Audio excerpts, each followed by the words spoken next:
ओम सं शनिचराय नमः।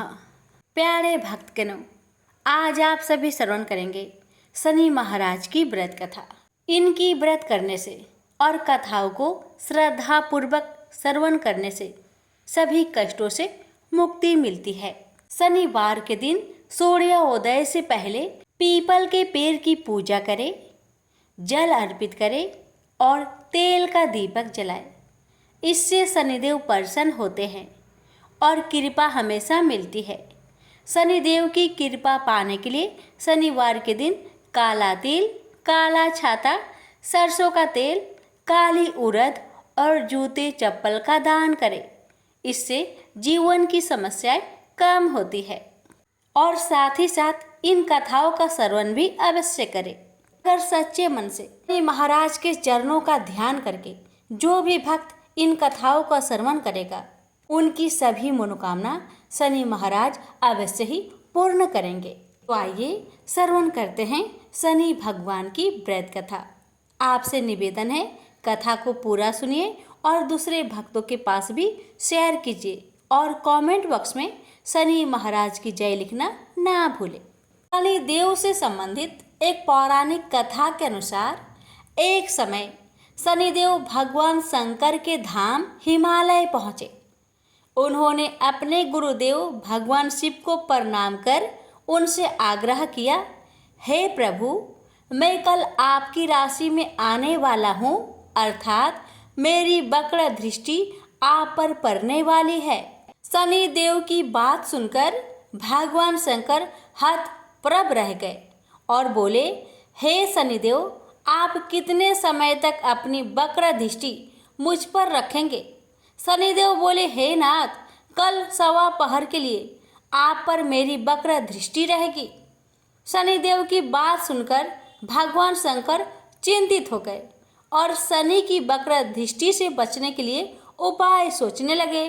शनि की दृष्टि से बचने हेतु अगले दिन भगवान शंकर मृत्यु लोक आए। भगवान शंकर ने शनिदेव और उनकी वक्र दृष्टि से बचने के लिए एक हाथी का रूप धारण कर लिया। भगवान शंकर को हाथी के रूप में सवा पहर तक का समय व्यतीत करना पड़ा तथा शाम होने पर भगवान शंकर ने सोचा, अब दिन बीत चुका है और शनिदेव की दृष्टि का भी उन पर कोई असर नहीं होगा। इसके उपरांत भगवान शंकर पुनः कैलाश पर्वत लौट आए। भगवान शंकर प्रसन्न मुद्रा में जैसे ही कैलाश पर्वत पर पहुँचे, उन्होंने शनि देव को उनका इंतजार करते पाया।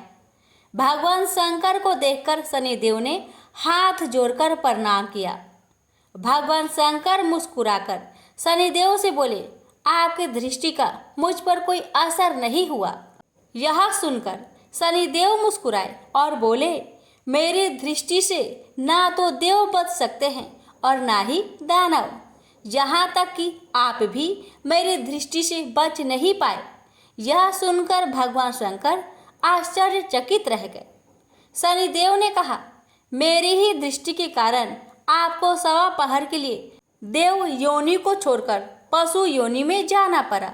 इस प्रकार मेरी वक्र दृष्टि आप पर पड़ गई और आप इसके पात्र बन गए। शनिदेव की न्यायप्रियता देखकर भगवान शंकर प्रसन्न हो गए और शनिदेव को हृदय से लगा लिया। प्रेम से बोलिए, शनि महाराज की जय, भोलेनाथ की जय।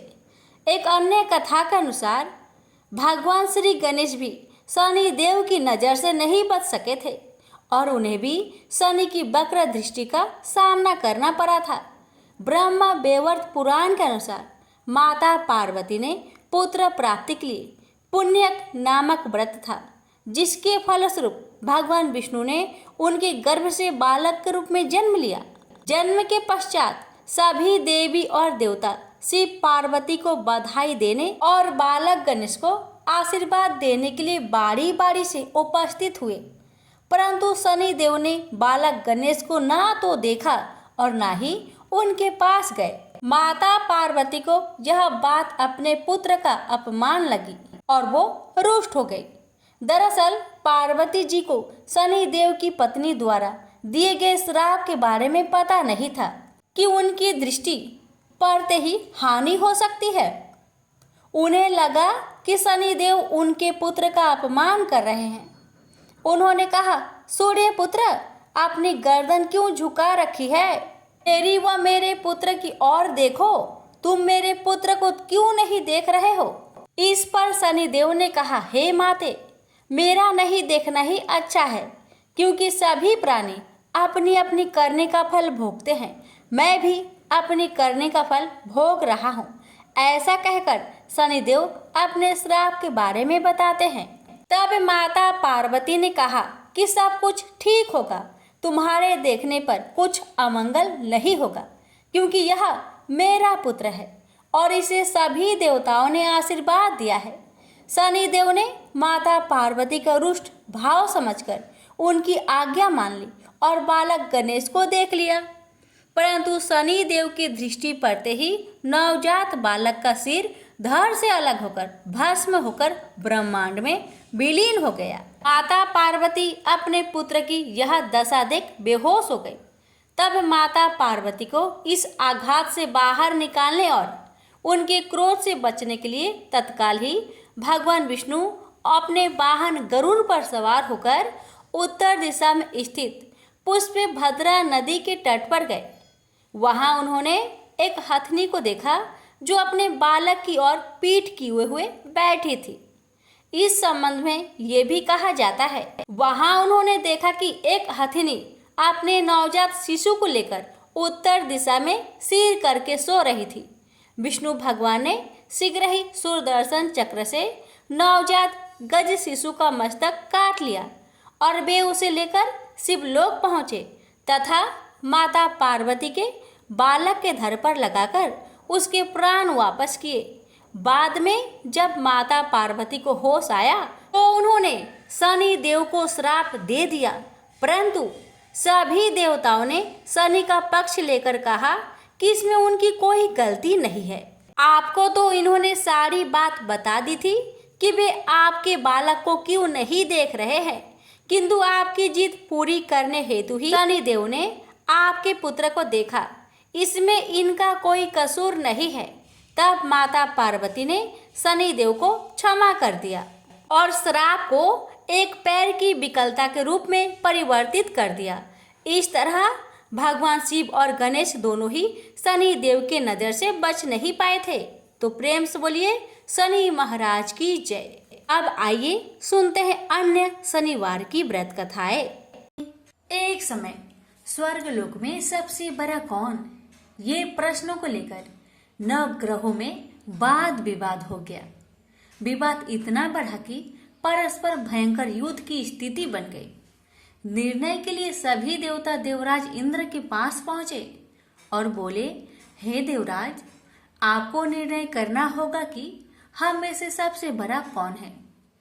देवताओं का प्रश्न सुनकर देवराज इंद्र उलझन में पड़ गए। इंद्र बोले, मैं इस प्रश्न का उत्तर देने में असमर्थ हूँ। हम सभी पृथ्वी लोक में उज्जैनी नगरी में राजा विक्रमादित्य के पास चलते हैं। देवराज इंद्र सहित सभी ग्रह यानी कि सभी देवता उज्जैनी नगरी पहुंचे। महल में पहुंचकर जब देवताओं ने उनसे अपना प्रश्न पूछा तो राजा विक्रमादित्य भी कुछ देर के लिए परेशान हो उठे, क्योंकि सभी देवता अपनी अपनी शक्तियों के कारण महान थे। किसी को भी छोटा बताना या बड़ा कह देना उनके क्रोध के प्रकोप से भयंकर हानि पहुंच सकती थी। अचानक राजा विक्रमादित्य को एक उपाय सूझा और उन्होंने विभिन्न धातुओं जैसे स्वर्ण, रजत, कांसा, ताम्र, शीशा, रांगा, जस्ता, अब्रक व लोहे के 9 आसन बनवाए। धातुओं के गुण के अनुसार सभी आसनों को एक दूसरे के पीछे रखकर उन्होंने देवताओं को अपने अपने सिंहासन पर बैठने को कहा। देवताओं के बैठने के बाद राजा विक्रमादित्य ने कहा, आपका निर्णय तो स्वयं हो गया। जो सबसे पहले सिंहासन पर विराजमान है वही सबसे बड़ा है। राजा विक्रमादित्य के निर्णय को सुनकर शनि देवता ने सबसे पीछे आसन पर बैठने के कारण अपने को छोटा जानकर क्रोधित होकर कहने लगे, राजा विक्रमादित्य, तुमने मुझे सबसे पीछे बैठाकर मेरा अपमान किया है। तुम मेरी शक्तियों से परिचित नहीं हो, मैं तुम्हारा सर्वनाश कर दूंगा। शनि ने कहा, सूर्य एक राशि पर 1 महीने, चंद्रमा 2.25 दिन, मंगल 1.5 महीने, बुध और शुक्र 1 महीने, बृहस्पति 13 महीने रहते हैं। लेकिन मैं किसी राशि पर 7.5 वर्ष तक रहता हूँ। बड़े बड़े देवताओं को मैंने अपने प्रकोप से पीड़ित किया है। राम को 7.5 के कारण ही वन में जाकर रहना पड़ा और रावण को 7.5 के कारण ही युद्ध में मृत्यु का शिकार बनना पड़ा। राजा, अब तू भी मेरे प्रकोप से नहीं बच सकता। इसके बाद अन्य ग्रहों के देवता तो प्रसन्नता के साथ चले गए, परंतु शनि भगवान बड़े क्रोध के साथ वहां से विदा हुए। राजा विक्रमादित्य पहले की तरह ही न्याय करते रहे। उनके राज्य में सभी स्त्री पुरुष बहुत आनंद से जीवन यापन कर रहे थे। कुछ दिन ऐसे ही बीत गए। उधर शनि देवता अपने अपमान को भूल नहीं पाए थे। विक्रमादित्य से बदला लेने के लिए एक दिन शनि भगवान ने घोड़े के व्यापारी का रूप धारण किया और बहुत से घोड़ों के साथ उज्जैनी नगरी पहुंचे। राजा विक्रमादित्य ने राज्य में किसी घोड़े के व्यापारी की आने का समाचार सुना तो अपने अश्वपाल को कुछ घोड़े खरीदने के लिए भेजा। घोड़े बहुत कीमती थे। अश्वपाल ने जब वापस लौटकर इस संबंध में बताया तो राजा विक्रमादित्य ने स्वयं आकर एक सुंदर व शक्तिशाली घोड़े को पसंद किया। घोड़े की चाल देखने के लिए राजा उस घोड़े पर सवार हुए तो वह घोड़ा बिजली की गति से दौड़ पड़ा। तेजी से दौड़ता घोड़ा राजा को दूर एक जंगल में ले गया और फिर राजा को वहां गिराकर जंगल में कहीं गायब हो गया। राजा अपने नगर को लौटने के लिए जंगल में भटकने लगा, लेकिन उन्हें लौटने का कोई रास्ता नहीं मिला। राजा को भूख प्यास लगाई। बहुत घूमने पर उसे एक चरवाहा मिला। राजा ने उससे पानी मांगा। पानी पीकर राजा ने उस चरवाहे को अपनी अंगूठी दे दी। फिर उससे रास्ता पूछकर वह जंगल से निकलकर पास के नगर में पहुंचा। राजा ने एक सेठ की दुकान पर बैठकर कुछ देर आराम किया। उस सेठ ने राजा से बातचीत की तो राजा ने उसे बताया कि मैं उज्जैनी नगरी से आया हूँ। राजा के कुछ देर दुकान पर बैठने से सेठ जी की बहुत बिक्री हुई। सेठ ने राजा को बहुत भाग्यवान समझा और खुश होकर उसे अपने घर भोजन के लिए ले गया। सेठ के घर में सोने का एक हार खूंटी पर लटका हुआ था।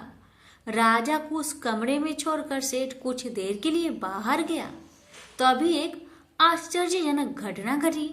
राजा को देखते ही देखते सोने के उस हार को खूंटी ने निकल गई। सेठ ने कमरे में लौटकर हार को गायब देखा तो चोरी का संदेह राजा पर किया, क्योंकि उस कमरे में राजा ही अकेले बैठा था। सेठ ने अपने नौकरों से कहा कि इस परदेसी को रस्सियों से बांधकर नगर के राजा के पास ले चलो। राजा ने विक्रमादित्य से हार के बारे में पूछा तो उन्होंने बताया कि मेरे आंखों के ही सामने खूंटी ने उस हार को निगल लिया था। विक्रमादित्य की बात को सुनकर राजा बहुत क्रोध से भर गए। उन्हें लगा विक्रमादित्य झूठ कह रहे हैं, इसलिए राजा ने क्रोधित होकर चोरी करने के अपराध में विक्रमादित्य के हाथ पांव काटने की आदेश दे दिया। राजा विक्रमादित्य के हाथ पांव काटकर उसे नगर के सड़क पर छोड़ दिया गया। कुछ दिन बाद एक तेली उसे उठाकर अपने घर ले गया और उसे अपने कोल्हू पर बैठा दिया। राजा आवाज देकर बैलों को हाँकता रहता। इस तरह तेली का बैल चलता रहा और राजा को भोजन मिलता रहा। शनि देव के प्रकोप के साधे साथी पूरी होने पर वर्षा ऋतु प्रारंभ हुई।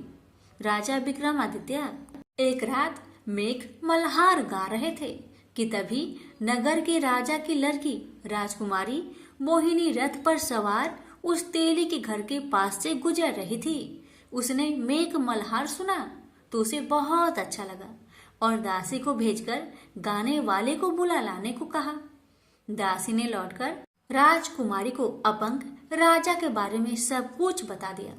राजकुमारी उसके मेघ मल्हार से बहुत मोहित हुई थी, अतः उसने सब कुछ जानकर भी अपंग राजा से विवाह करने का निश्चय कर लिया।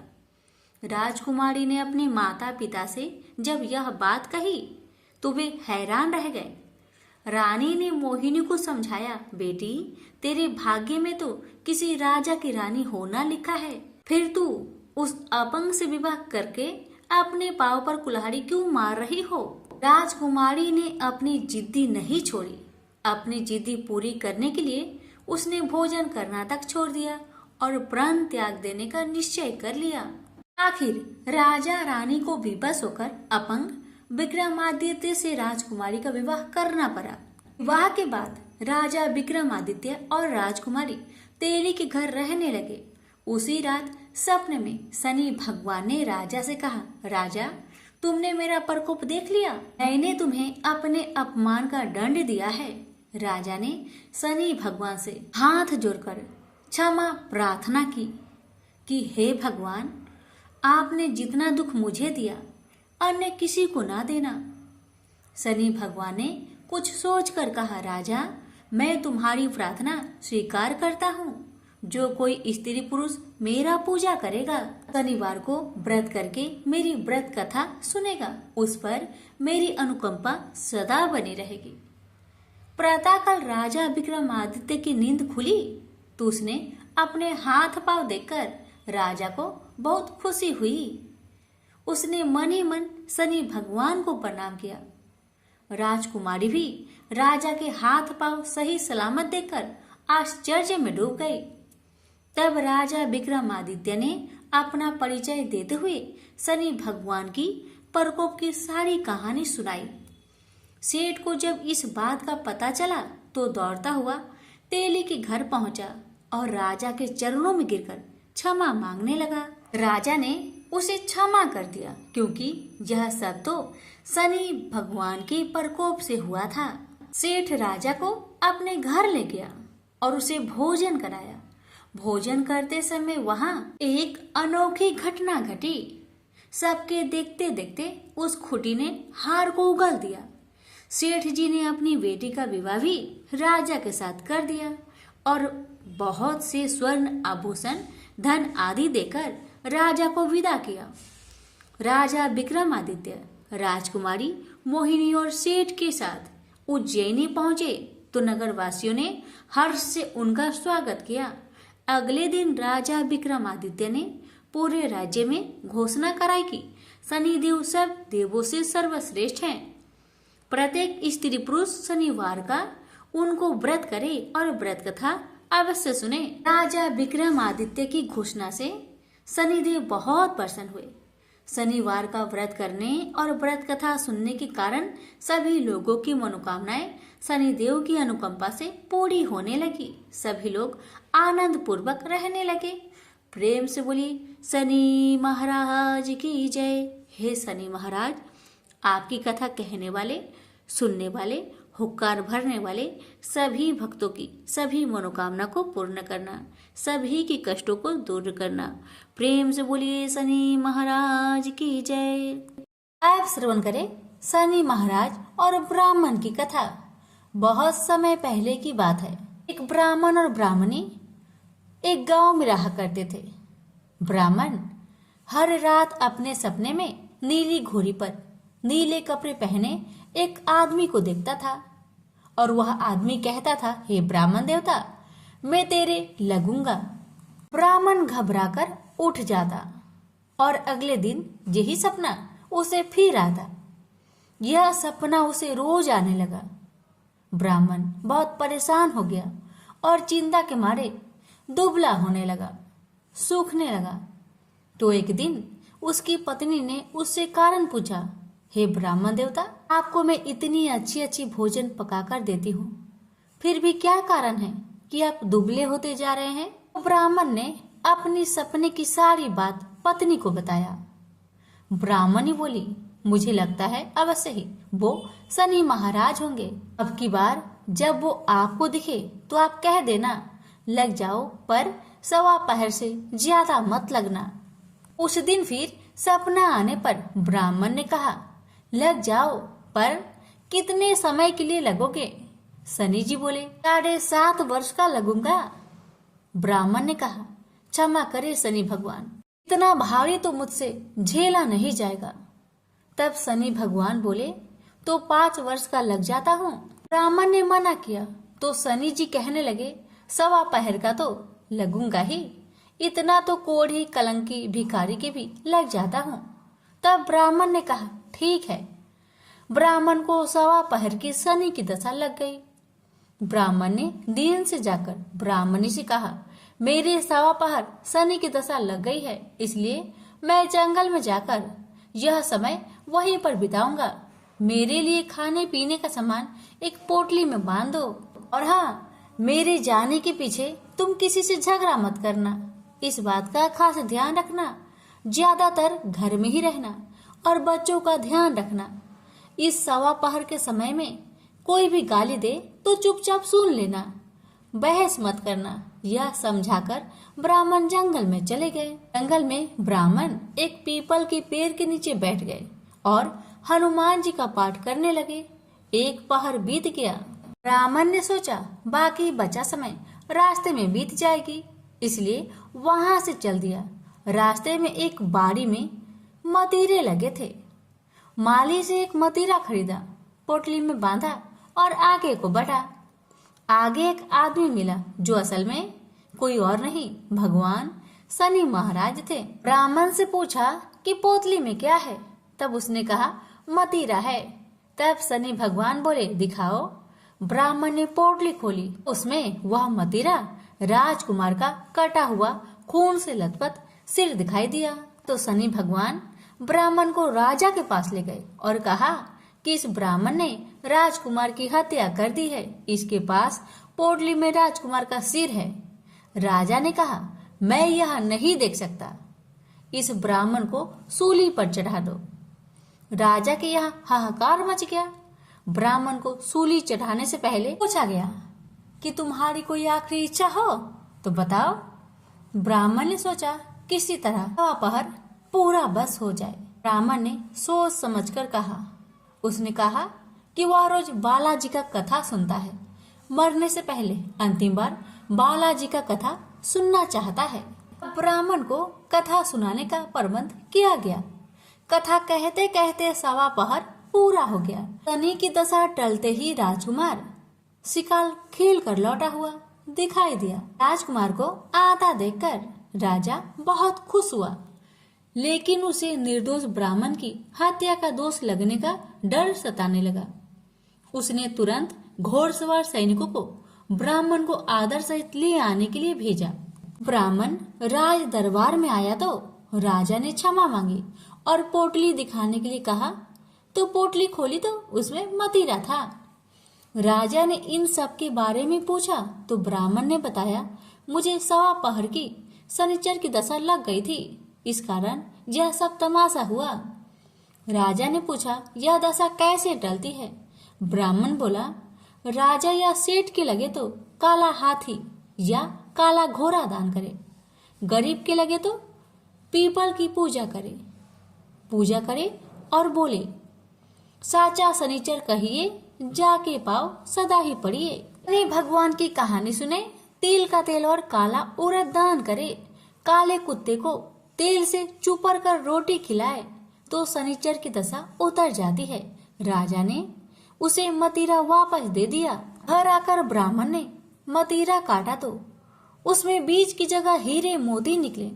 ब्राह्मणी ने पूछा, यह कहाँ से लाए हैं? आप तो कह रहे थे कि शनिचर की दशा लगी है। ब्राह्मण ने कहा, जब दशा लगी थी तो यह मतीरा राजकुमार का सिर बन गया था। जब शनि की दशा उतरी तो शनि भगवान निहाल कर गए। हे शनि देवता, जैसे ब्राह्मण के शनि की दशा लगी वैसे किसी का ना लगना। बोलिए प्रेम से शनि महाराज की जय।